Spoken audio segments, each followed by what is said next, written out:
জীবনে যদি সফল হতে চান, এই 10টি কথা মনোযোগ সহকারে শুনুন। বিজ্ঞানী আইনস্টাইন বলেছেন, জ্ঞানের চেয়ে কল্পনার জোর অনেক বেশি। তাই আপনার লক্ষ্যকে স্বপ্নে পরিণত করুন।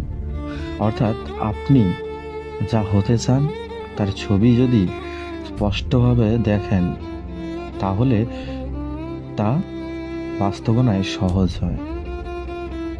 আপনার সমস্ত মনোযোগ থাকবে ছবিটার দিকে। দিনে রাতে যখনই সময় পাবেন তখনই আপনার স্বপ্নের কথা ভাবুন।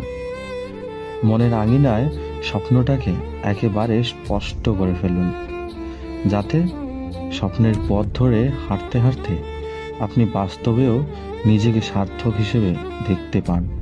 যত বাধাই আসুক, আপনি পৌঁছে যাবেন স্বপ্নলোকের সেই রাজপ্রাসাদে।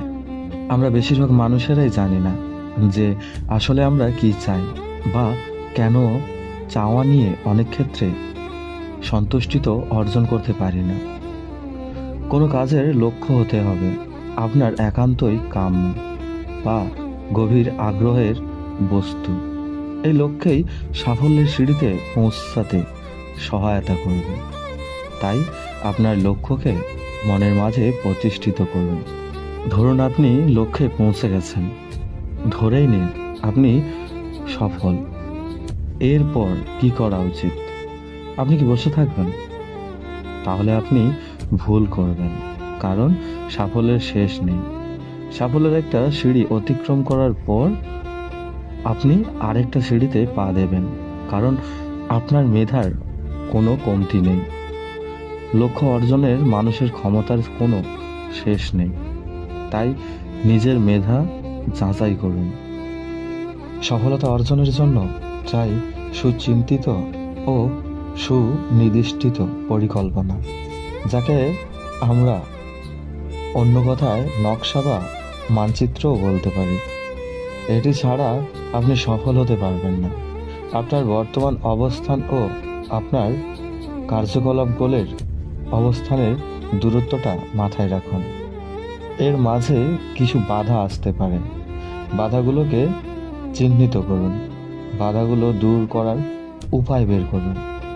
ধরুন আপনি প্রকৌশলীও হতে চান, আপনার পরিকল্পনা হতে হবে প্রকৌশলী হওয়ার জন্য যা প্রয়োজন সেভাবেই প্রস্তুতি নেওয়া। প্রকৌশলীও হতে ঠিক কতটা সময় লাগে তা একটি বড় বিষয়। মনে করুন একজন প্রকৌশলী হতে আপনার 5 বছর সময় লাগবে। পুরো সময়টাকে সঠিকভাবে কাজে লাগান। এক্ষেত্রে সময়কে ভাগ করে নিতে পারেন এবং সে অনুযায়ী এগোতেও পারেন। সফলতা যদি কোনো অন্তরায় থাকে, তাহলে তা হচ্ছে আত্মবিশ্বাসের অভাব।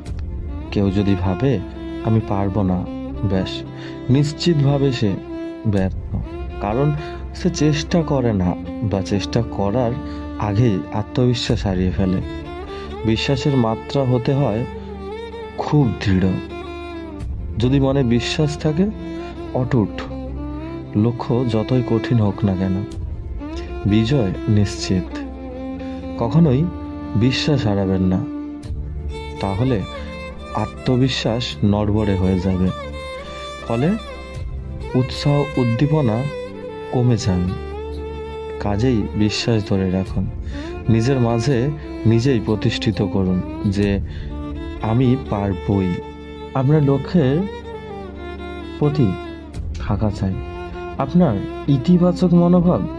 এই মনোভাব আপনাকে সাফল্যের দিকে টানবে।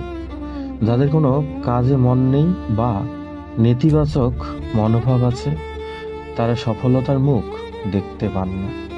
ইতিবাচক মনোভাব হচ্ছে আশা, সৃষ্টিশীলতা আর প্রাপ্তির সীমাহীন সম্ভাবনা। যারা নেতিবাচক চিন্তা করেন, তারা তাদের মনোভাব পরিবর্তন করুন। কোনো কাজকে পজিটিভ ভাবুন, একান্ত নিজের করে নিন।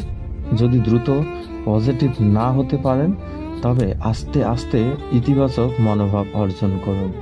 সো বন্ধুরা, আমাদের কথাগুলো যদি ভালো লাগে আমাদের চ্যানেলটিকে একটু সাবস্ক্রাইব করুন, পাশে থাকা বেল আইকনের অল ঘন্টিটা বাজিয়ে দিন। আর হ্যাঁ, একটা লাইক করুন, কমেন্টে জানান কেমন লেগেছে। আপনাদের একটা কমেন্ট পেলে আমরা মোটিভ হই। ধন্যবাদ।